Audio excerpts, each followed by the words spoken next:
خب درآمد 1.5%. 1.5% به کدام شکل است؟ درآمد 1.5% هم از لیول 2 شروع میشه. لیول ما باید چی باشه؟ لیول ما باید 2 باشه، انفلوئنسر باید باشه. 1.5% ما شما از این دایرکت خود میگیریم. مثلا چه قسم این جامعه ما شما خودمون چی کردیم؟ اکانت ساختیم، ایران خودمون معرفی کردیم، ایران خودمون چی کردیم؟ معرفی کردیم. دو فرد اول خودمون معرفی کردیم. خب از اینایی که ما 79% گفتیم میگیریم، یکی که لیول خود آپگرید میکنن 10% میگیریم. حالا افرادی که ما خودمون معرف نکردیم، دایرکت های ما شما معرف کرده، این دو نفره ما معرف کردیم و این دو نفره چی میکنن؟ این دایرکت ماست. این دایرکت افرادی است که ما شما از اونو چقدر میگیریم؟ از هر کدامش 1.5% میگیریم. از این دایرکت خدا کنه 200 میلیون نفر هم باشه، هر قدر افراد باشه، از تمامش ما چی میگیریم؟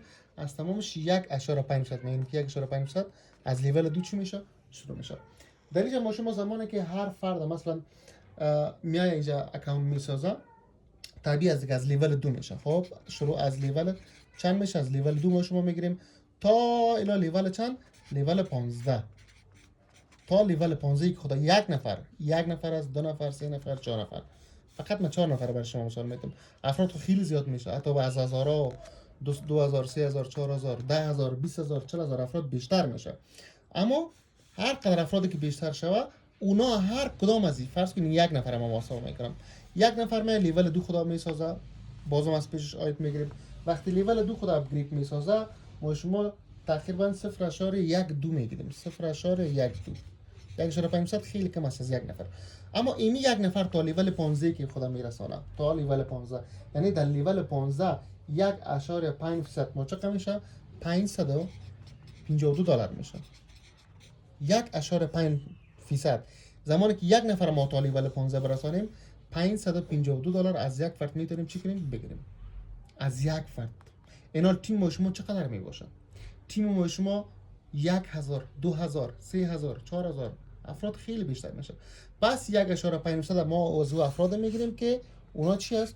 اونا این دایرکت ما شماست. دایرکت اینجا 2 نفر ما شما داریم، این 2 نفر ما معرفی کردیم. اما دیگه بعد از این هر قدر افراد وارد میشه، افرادی که این دایرکت ما باشه، هر قدر افراد باشه، ما شما از هر کدامش 1.5% میگیریم. و زمانی که لیول خودم چی میکنه؟ اپگرید میکنه. از لیول 2 خود اپگرید میکنه، 0.12 میگیریم تا لیول 15 هر چی که شد. و لیول 15 خود که اپگرید میکنه، ما شما چقدر از پیش میگیریم؟ $552 از پیش در لیول 15 بگیریم.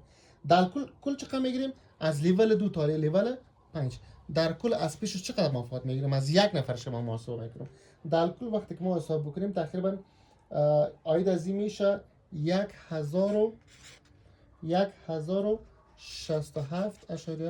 دلار تنها از یک فرد. این قدرت 1.5% نسبت به 10% خیلی بزرگ است. یعنی اگر ما شما از این دایرکت ما یک نفر ما را تا لیول 15 برسانیم، مکمل عاید ما $1067 میشه تنها از یک نفر. اینا 2 نفر باشه، 20 نفر داشته باشی تیم، 40 نفر داشته باشی، 100 نفر داشته باشی، 1000 داشته باشی، 2000 داشته باشی، 10000 نفر هم داشته باشی، 10000 ضرب از این که ببین چقدر عاید میشه. پس این بود درآمد 1.5%.